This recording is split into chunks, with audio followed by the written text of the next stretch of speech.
The health and well-being of all our staff throughout the year is a priority to the NIAS Trust Board and the senior management team, and Men's Health Week presents an opportunity to highlight the particular issues around men's health. The purpose of Men's Health Week is to draw attention to the health and well-being issues affecting men and boys, and gives everyone an opportunity to encourage men and boys to take better care of their health and to seek help and treatment at an early stage. Research confirms that men experience a disproportionate burden of ill health, and that even with the improvements in healthcare, men here die younger than women do. We know that late presentation to health and support services can lead to a large number of problems becoming untreatable and more complex. And while many of the conditions impacting men are preventable, men are still less likely to seek support. The theme this year is a picture of health, and the call to men and those who support the health of men is, what does that look like to you? Across the week, we will be raising the profile of existing support in NIAS and highlighting plans in the NIAS Healthy People, Healthy Place strategy that can contribute to maintaining and improving health outcomes. As the evidence tells us that a stigma and a culture of feeling the need to appear unbreakable can and does stop men in particular from seeking support for health concerns, we will also then focus on encouraging men to speak up and to speak to each other. NIAS colleagues who have been trained in peer support and in men's health will be out at EDs and stations finding out what your picture of health is and finding out more about how this can be maintained or achieved. To open up some of the conversation on this, we hear now from a group of NIAS colleagues in conversation with Ed Sipler.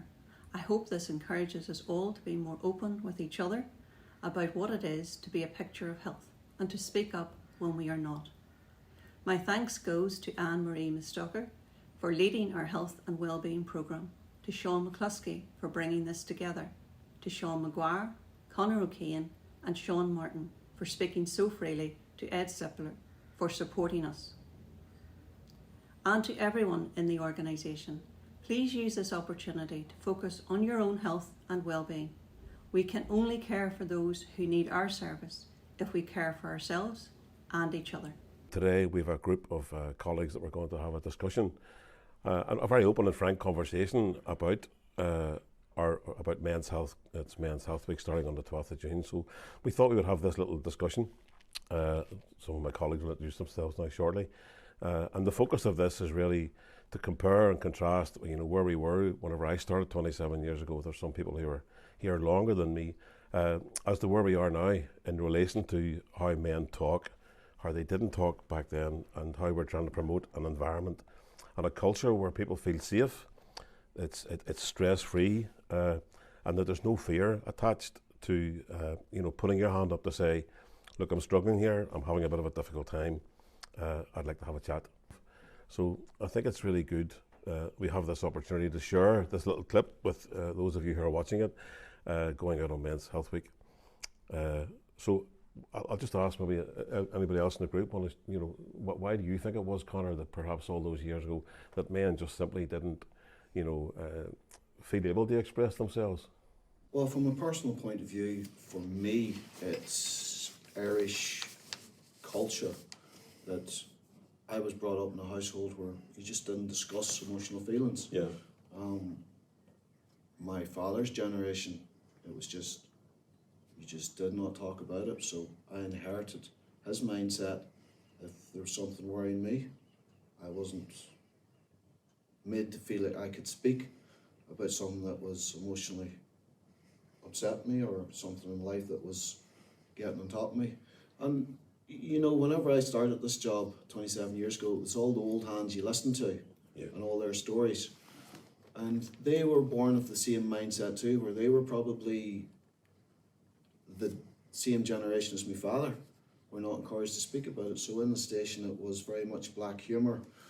But that black humour maybe wasn't always the best coping mechanism. It was talking about calls, but not talking about your feelings, and about how you were feeling inside after those calls. It was talking about the call, but not talking about how your mindset was after a call.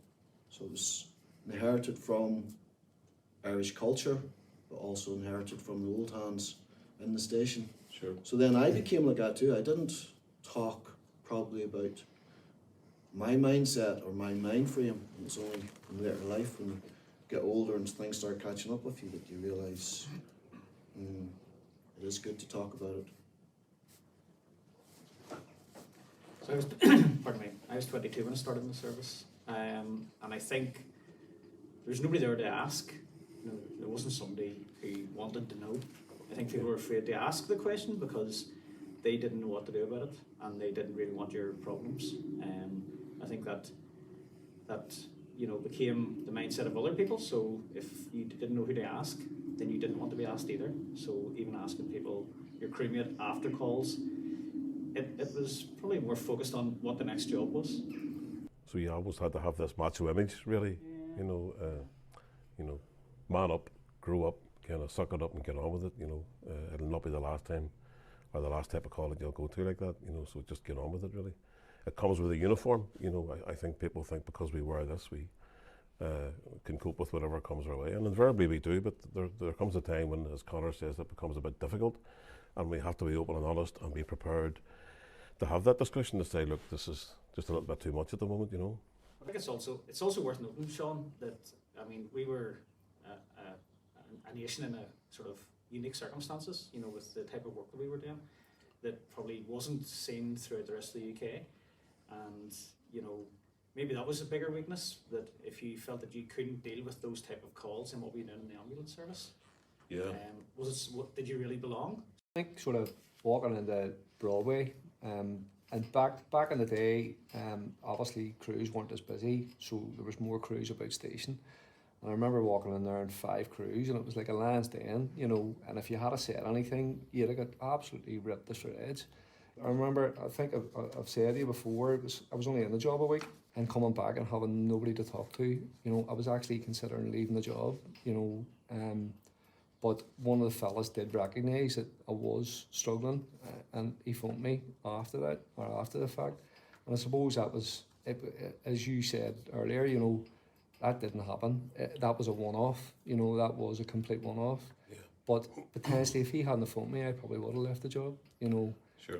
because the impact that, I mean, I was only in the job a week. Having a talk with him over the phone, it really helped me. Yeah. And I think that's the way we need to go forward. Sure, there was a learning there, wasn't there? You Yeah, definite learning, yeah. Like a reflective practice, which is what we hope to have. And the oil hands that you talk about, I loved listening to them, but yet they wouldn't talk about the stuff that was perhaps most important. And I keep in touch with one of them on a regular basis. We go out for coffee. He's a good friend now, a very good friend of mine. And he, you know, I asked him, you know, what was it back then that prevented you from talking? And he said, we were terrified. We were probably afraid that if we did talk, that it would maybe put us out of the job, or people would think, oh, he's lost the plot. You know, he needs help. He needs to go and see a shrink. He needs to go and see a GP. He needs whatever. But I asked him, what was the mechanism then? Did you have anything at all? And the phrase he said to me, and it's on the top of the sheet there for today, scream without raising your voice. He felt like he always wanted just to be in the middle of the station and let out a huge big scream to almost let the tension out, you know, to diffuse whatever he was feeling. But he was afraid, and he couldn't raise his voice. And so they didn't talk. And thankfully that culture now has gone. There are perhaps, I mean, if we're all being polite here, we're all oil hands now. But we've come through and probably learnt ourselves the importance, as you say, of sitting down chatting to somebody and not being afraid to have that conversation, you know. But I wondered, was it, and maybe I would like Ed maybe to say something on this, you know, is it that men just can't find the language? Is there a reason why it's more difficult for us than our female colleagues in life and in the job, that they can perhaps be more open and be more honest? You know, why do we find it still difficult to have a difficult conversation? Ed? I think you've also said some really important things, because what stops us as men talking about how we feel, and particularly in your role where it is, you know, use your word, Sean, it is traumatic, what you see. And I think you've raised a whole range of things. You know, do you feel safe enough? Do you feel people will think I'm weak? You talked, Sean, you know, Conor, about you know, the culture you grow up with and the rules that you live with and expectations. What's expected of us as men? But one of the things that, you know, strikes me, Sean, is one thing we know now that we didn't know years ago was how the brain is affected by stress and trauma. And now that we do know it, and I use my hand to describe this. Now, you got the spinal column coming up. This is Dan Siegel's hand model brain. It's not mine. But you got basically two parts of the brain. Now, there's more up there. But you got the downstairs brain. That's back here, the brainstem. That's where your big feelings are, and but also your life function. Then the thinking part of the brain. That's up here. Now, right in the middle of the brain, it's part of the downstairs brain, you got the limbic system. You got that smoke detector that detects threat, that amygdala. That will detect threat. When it does, and this is your role, you protect, that picks up any threat. You'll get stress hormones, adrenaline, cortisol. Now that's what gets you mobilized. That's part of your job. You go into a call, you see danger, boom, you're in action. That's the way the brain has survived over generations. But what that does, it takes thinking offline. Normally it's our thinking that controls our emotion, but boom, those stress hormones hit. And when you go out in calls, that's what you do. You act. You're training, but you're also, the way your nervous system goes, you act. Now, here comes the big challenge, and you've raised this. What do you do with all those feelings and stress hormones that are still pumping around? Now, as you were taught, you bottle them up, so that just grows and grows and grows. But also you said something really important. When you talk about it, now there's other things we can do to help soothe that downstairs brain, but talking about it really does help. Because when you talk, if you can't talk about how you're feeling, chaos usually follows. And if you've been bottling up, boom, you'll just go from one call to the next. And eventually that will wear you down. Talking about it really does help. But you've raised another really important point. Do you feel safe enough? Do you have the language? Do you feel safe enough? And that's why I really like what you've done around peer support. You have colleagues that will not only ask you how you are, but care.